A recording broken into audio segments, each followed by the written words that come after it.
What is up, my friends? Welcome back. We're going to be going into using the mole solo today after a lot of fun comments on the live stream yesterday. Kind of shocked that I could do that.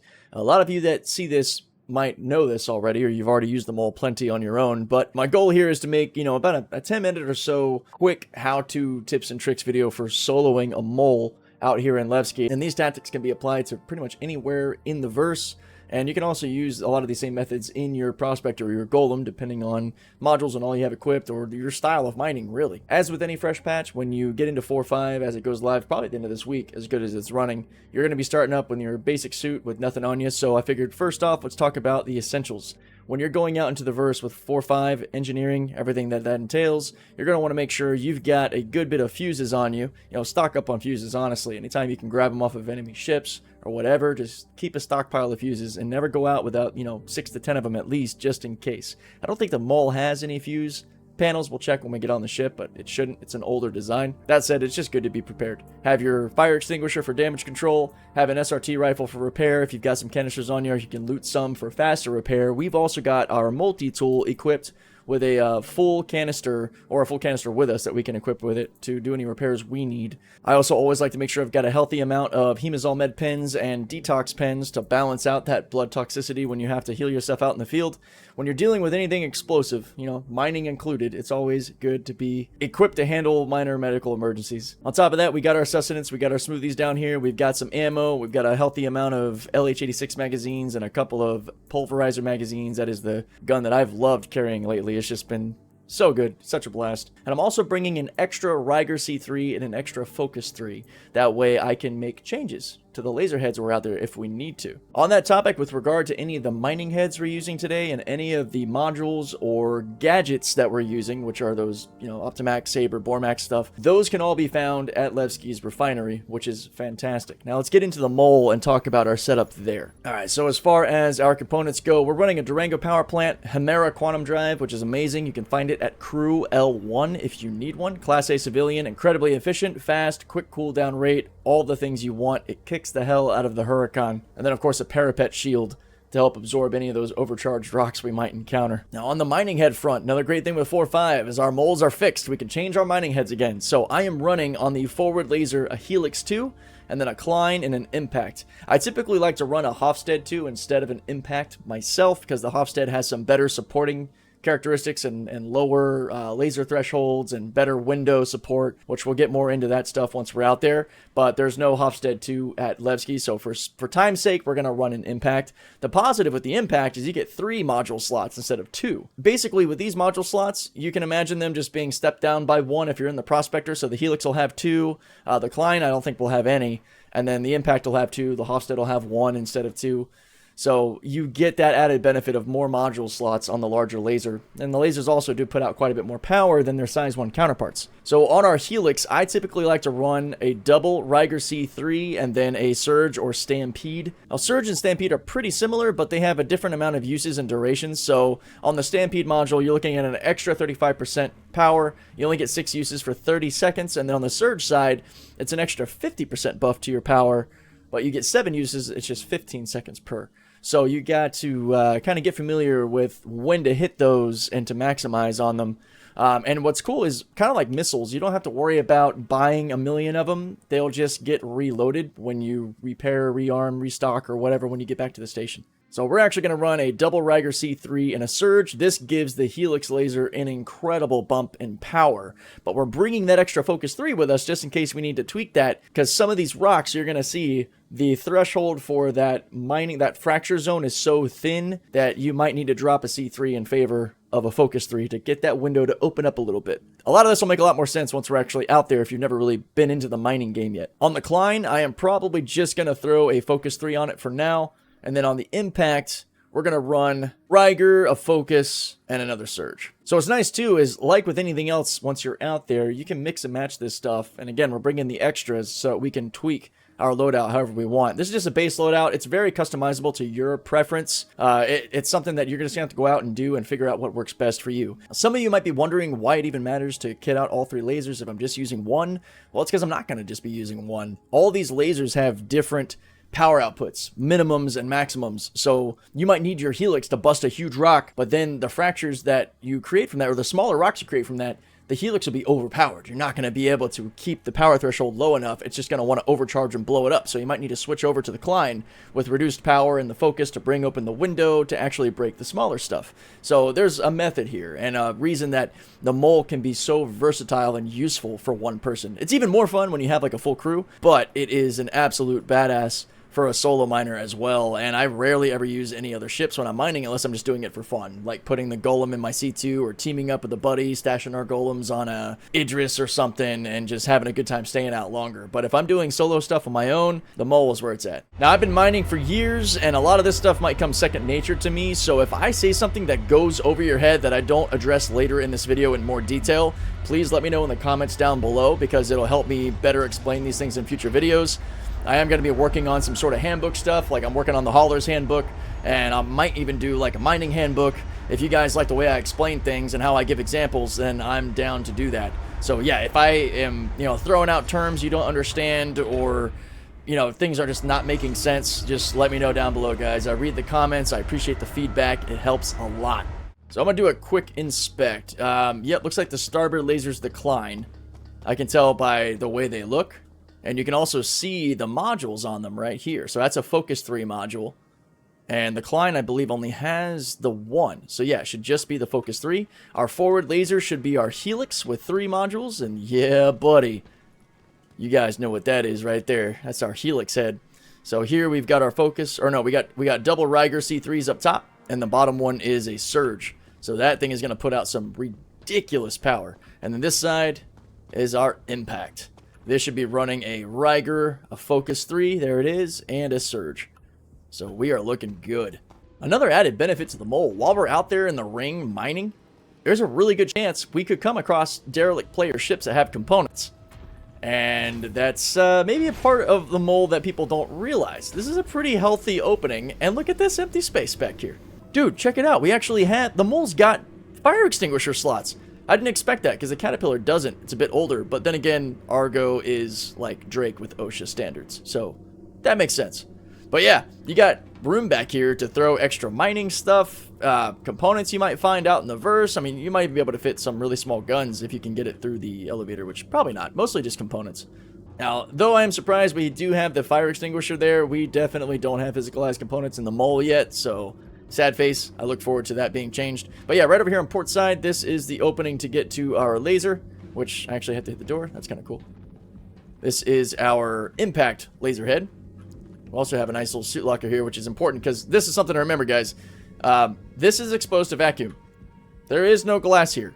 So helmet on. That's why this is an airlock situation. These doors close, and you have a suit locker here that in the future you'd be using. So yeah, make sure you have your helmet on. We're actually going to go ahead and put ours on just to not make that mistake. And right around the other side of the elevator is our starboard laser, where the Klein is chilling, which is actually perfect because usually it's the Hofstede that's on port side. So I got my setup right. And then right up here, we'll head up to main deck where the galley is, as well as our living quarters and the pathway to the bridge. So right back here is our living quarters where you can pass out, bed log, all the good stuff. We got suit lockers, all the necessities. And then in here is the actual galley, which is pretty cool. I don't think that the mole has storage. There's another fire extinguisher there, which is awesome. I definitely don't notice any fuse panels or anything, but we do have fire extinguishers, so that's cool. There's another fire extinguisher here. Man, this is awesome. And then here is our actual bridge.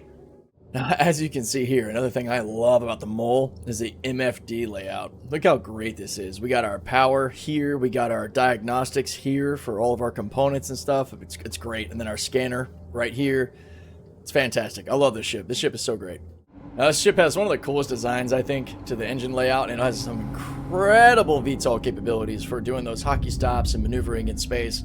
I think what we might do is actually grab one of those missing persons missions to jump out further. Totally up to you guys. If you want to actually complete these missions when you get out here, you can make some extra money, get some rep. That's all up to you. I am going to actually abandon it and just focus on mining. So like in any ship, you've got your radar ping to look out to see what's around you.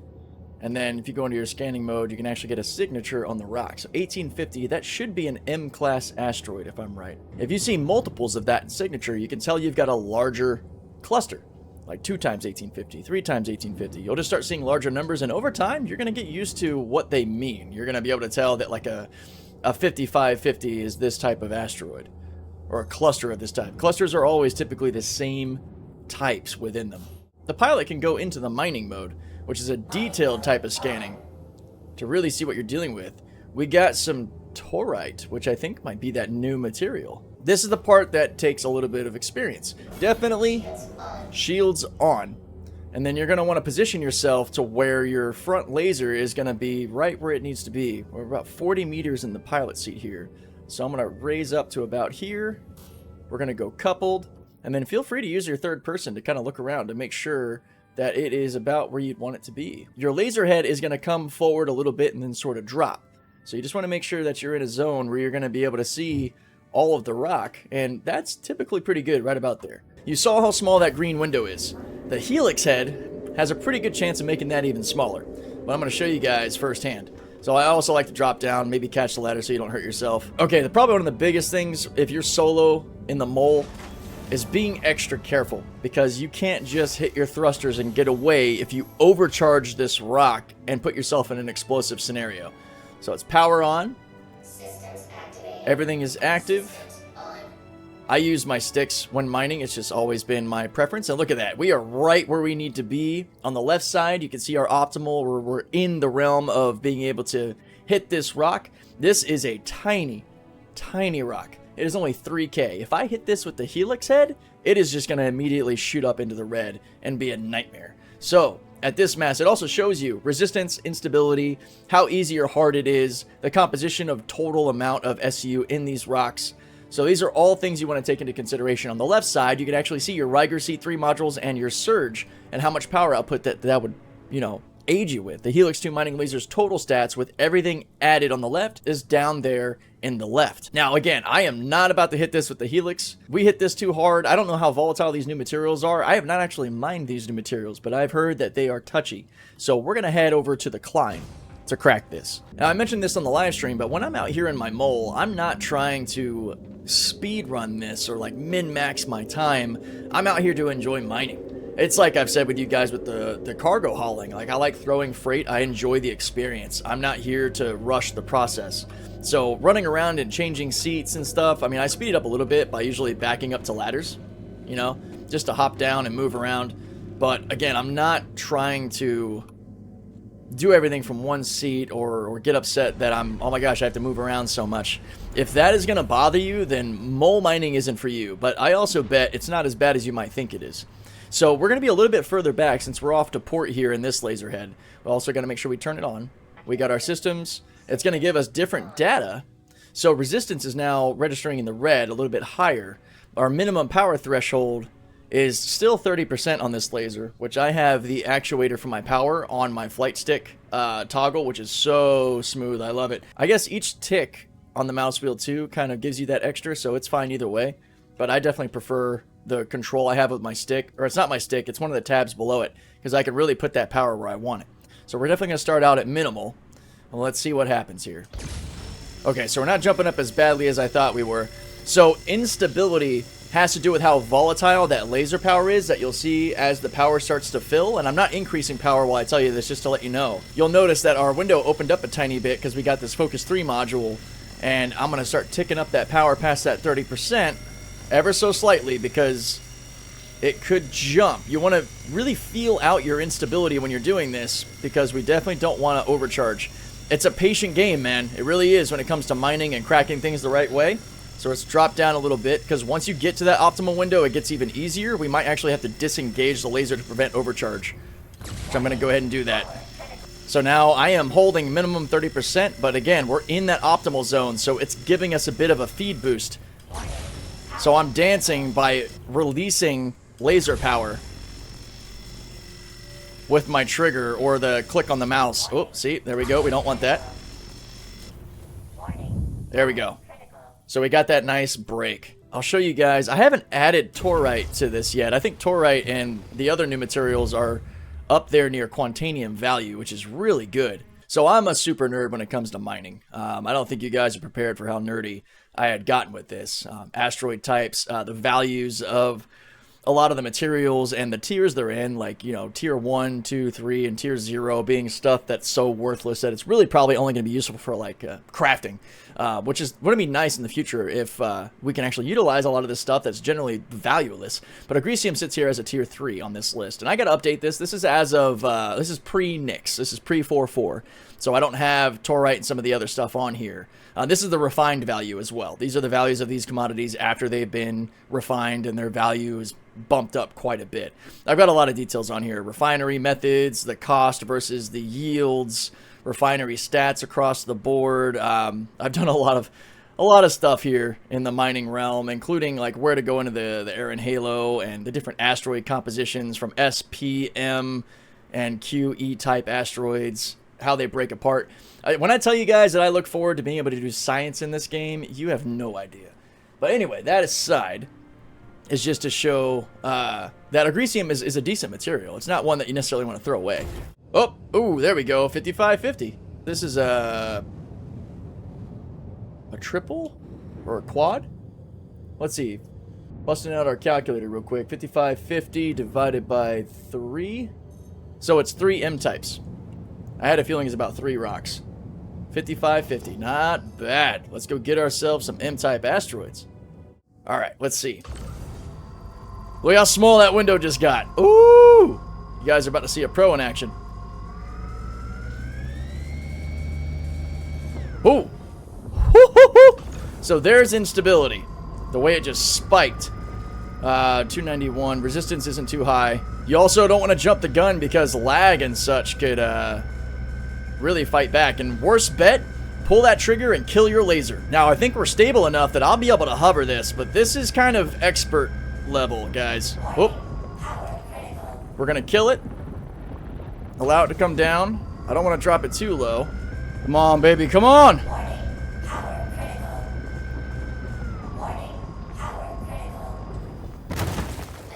Woo! Okay, we took a little bit of a hit there. We were trying to hover that as close to that green line as possible. There we go. We'll have to see how much damage we took. We got all our modules still, so that wasn't bad. So these now are going to require a second tier of fracturing. And this is why it's so good to have the other mining head setups, because this helix will cook these. I'd risk even touching it because it's just going to send it straight into the red. Man, the fact that we can actually repair our ships now is going to be huge for miners, man, because the amount of damage we'll take from riding that risky edge like we just did, it's going to be so nice to just be able to get out there, patch things up, and keep on rolling. All right, let's go ahead and hit the... So we got a 20% power threshold minimum on the Klein, which is nice. And we should have no problem hitting this. The instability is a little high, but it should be fine. It should be fine. That window's a little higher, too, because of the setup on the laser. That Focus 3 module's coming in clutch with that 40% jump.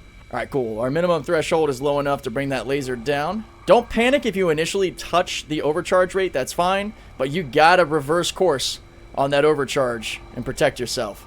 But yeah, this is a real easy crack with the Klein. Now, as a standard practice, this kind of came from years of quantanium mining. It's good to break everything and then bring it all in. That way you can scan all the goodies and save some time.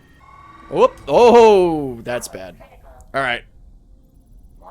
See, that's how quickly things can go south.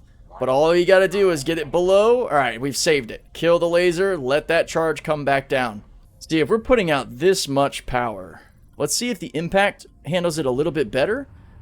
We might transition the impact to a full focus setup. The other tactic you can use is back the ship up a little further away, which will reduce the amount of power that's going into the rock. But we'll see if we can avoid needing to do that right now.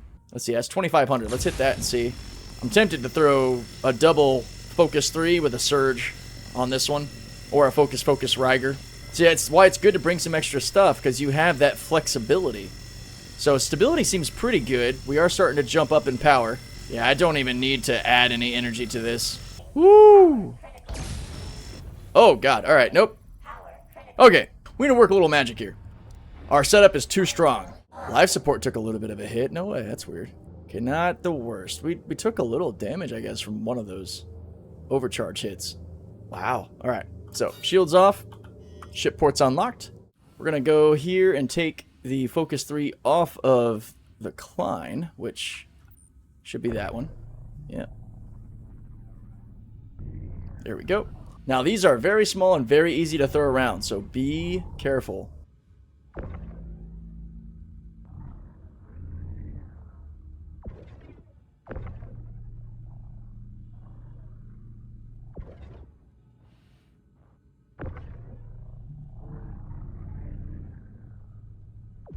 Now, I don't know if I can actually drop this. Well, I might have goofed when I was out there, and one of the things I had on me didn't drop properly. So, okay, that one did. So maybe it is outside. We'll check, but careful dropping stuff in 0G. I wish there was proper grid and stuff back here. You know what I should have done is brought like a little 1 SEU or 2 SEU box. That's probably a smart way to go about it. All right, so we got 2 of our Focus 3s and just nothing on that third one, which is okay. Let's go ahead and see if we can use that setup, because we reduced its power output by taking off a Ryzer C3, and we added another Focus. So it should do what we need it to do to get these rocks cracked safely. But yeah, we're learning on the fly. Bring yourself a little 1 or 2 SEU box to throw back here to keep all your stuff in, just to avoid potentially losing things. This is one of the many reasons it's always good to bring extras. Alright, that window's a bit wider. I would have loved a third for sure. The reduction in power is actually really helpful, because we can actually come down now. So cool. This definitely accomplished the goal. Running a third Focus when dealing with Torite and all is probably going to be a very good thing. Okay, killing the laser because it's one to stick in the overcharge zone. This can be a very temperamental experience, but it can also be incredibly rewarding. And I think these materials go for quite a bit of money too. It might try to go up. If it does, I'm just going to manipulate with the actual laser power itself, the trigger. That is how you get around the fact that you can't go any lower. You just try to dance with the laser itself. Be very patient. And there we go. Clean break. We also forgot to turn our shields back on, so we need to be really careful right now. That one's jumped up quite a bit, so we're definitely going to have to be careful when manipulating this window. The impact is a strong laser. This is where the Hofstede would shine. I am dancing with the devil right now, trying to get this damn rock. Alright. So, when you overcharge, one of the things that can also happen is part of what you would have managed to break will just get incinerated and be gone. We didn't seem to take a whole lot of damage there. We're definitely going to inspect when we get back up to the pilot seat, but at least now we can go ahead and bring all this in. And this last one is a lot of inert material, so we're going to ignore that.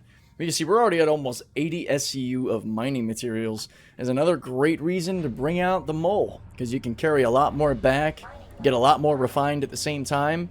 I'm actually curious to see how much this is all going to cost to refine. Okay, we're here at the refinery level. Let's see if there's been any change to refinery methods. Because I got them all listed as far as what's the most valuable thing to do. Oh man, everything has a bonus here, which is fantastic for your yields. So we'll hit to our mole, set up work order. We only care about the torite and the agresium. Dinic solvanation had always been my go-to, because the yields are typically very good. Wow, torite yield is horrible. Hang on. Farron exchange is kind of in between. The yield is like half. That's even less. Hang on, let me bring up my refinery methods bar here, because it used to be a lot better. Yields were about 84% before, so Cormac, KZ, and XCR should be the absolute worst. Electrosterolysis was the medium. Let's check out that one. Ow. Bitch. I messed up and I selected the work order. So that was my bad. We're gonna lose a little yield on that. So it looks like there probably was a little bit of a change to the refinery yield percentages. I might have to adjust this because this is what they were before Nix came in. So I might need to make some changes. But typically Farron exchange is what I would go for, because it's a good balance of price per time spent. Dinic solventation is the best bang for your buck, because it's going to take the longest to refine, and the higher quantities are going to take exponentially longer. But, or well, it's linear, but still, it'll take a lot longer. So Farron's a pretty good balance if you got the money for it. Parametric chromolysis isn't bad, but, you know, it's going to eat into your profits a little bit because you're impatient and you want it faster, which is totally fine. That is kind of it, guys, for the end-to-end use of the Mole. It's basically rinse, repeat, try different things, different mixes. I think I have settled on running a Helix Hofstede Impact combo, just because the Impact having those 3 module slots and actually having the buff to window size and not having the negative to instability is going to be really important. The Klein having that hit to instability when you're dealing with some of these newer materials might be not worth the squeeze. So I think a Helix Hofstede Impact 2, or Helix 2 Hofstede 2 Impact 2 combo for the Mole is definitely the way to go. I hope this has been helpful, guys. Please, again, hit me with the comments and questions down below. Let me know what you think. Keep your eyes out for the live stream tomorrow, Wednesday, around noon to 1500 Eastern U.S. time. We will be out in the Mole messing around. I'll be answering questions, mining, showing you guys what it's like in real time. So until then, my friends, I will catch you in the next one. Take care.